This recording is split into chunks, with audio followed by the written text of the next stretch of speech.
မွေးနေ့လူဖြစ်နေစရာခက်ခဲနေတဲ့မိသားစုတစုကိုအိမ်လေးဆောက်ပေးလိုက်တဲ့မိထက်လူအားလုံးပဲမင်္ဂလာပါစရီတိုင်းလူပိတ်ကနေပြန်လည်ကကြိုဆိုလိုက်ပါရစေချေစဲကောင်းတဲ့ဘလုံးသမားမိထက်လူဟာနိုင်ငံသားမှာတက္ကသိုလ်တက်နေပေမဲ့လည်း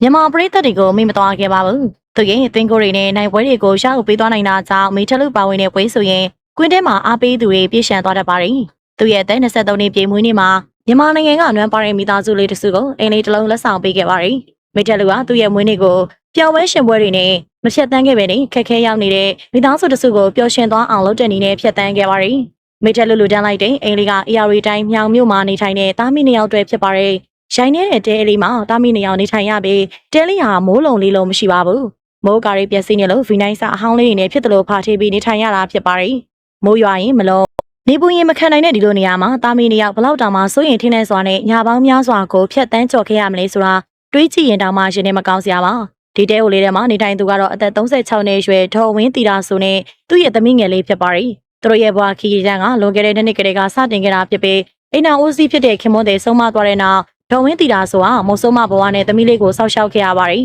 ။ခက်ခဲနေတဲ့အချိန်မှာဒေါ်ဝင်းတီတာဆိုကိုယ်တိုင်ကနှလုံးရောဂါဝေဒနာရှင်တူဖြစ်နေပြန်ပါတယ်။နှလုံးရောဂါခံစားရပေမဲ့လည်းဝမ်းရည်ကစိတ်ဘို့ထက်ရေးကြည့်လာတဲ့အချိန်မှာမနာနိုင်ခဲ့ပါဘူး။သူ့ရဲ့တံမွေးဝဲအကြောင်းကတော့900ရောင်းရပြီးတစ်နေ့လုံးရောင်းမှဝင်ငွေ6000ကျပ်ဝန်းကျင်ပဲရှိပါတယ်။ဒီငွေလေးနဲ့သူစေးဖို့သမီးလေးရဲ့အကြောင်းစေးစားစေးတွေကိုဖြည့်ရှင်းရတဲ့ဘဝဟာခက်ခဲနေပါတယ်။သမီးဖြစ်သူကလည်းအခုမှဒုတိယတန်းတက်ရောက်နေတဲ့ရွယ်လေးပါ။ကျောင်းနေရွယ်ကလေးတယောက်တွေအိမ်ဆိုတာလုံခြုံမှုရှိရမယ့်နေရာစာကြက်လို့ကောင်းရမယ့်နေရာဖြစ်တဲ့ပေမဲ့မုံမလုံတဲ့တဲလေးထဲမှာစိတ်အားငယ်မှုတွေနဲ့ကြီးပြင်းခဲ့ရပါတယ်။ဒီလိုအမောင်ကျနေတဲ့မိသားစုလေးစီကိုအလင်းရောင်တစ်ခုရောက်ရှိလာပြီးဇန်နဝါရီလ28ရက်နေ့မှာကြာရောက်တဲ့မိထက်လူရဲ့23နှစ်ပြည့်မွေးနေ့မှာအိမ်လေးတစ်လုံးလူတန်းပေးလိုက်ပါတယ်။မိထက်လူကရက်ွက်လူကြီးတွေရဲ့ချိတ်ဆက်မှုကနေတဆင့်ဒီမိသားစုရဲ့အကြောင်းကိုသိရှိသွားခဲ့ပါတယ်။တိတိကျမှပဲသူမွေးနေ့ကိုအကြောင်းပြုပြီးဘီနိုင်ဟောင်းနေနဲ့မုံထားတဲ့တဲအိမ်လေးနေရာမှာအင်းတီတစ်လုံးကိုစားထိုးဆောက်လို့လူတန်းပေးလိုက်ပါတယ်။မိထက်လူရဲ့စေတနာကအိမ်ဆောက်ပေးပြီးရင်ပြီးရောဆိုတဲ့သဘောမဟုတ်ပဲအပိုဆောင်ဖြစ်2သိန်းကျပ်လူတန်းပေးခဲ့ပါသေးတယ်။မိထက်လူကအောင်မြင်နေချိန်မှာနေကြသူတွေကိုမမေ့သွားခဲ့ပါဘူး။ပါတီဝဲတွေမှာကုန်မဲ့ငွေကိုလူတစုရဲ့ဘဝတစ်ခုနဲ့ပြောင်းလဲဖို့သုံးလိုက်ပြီး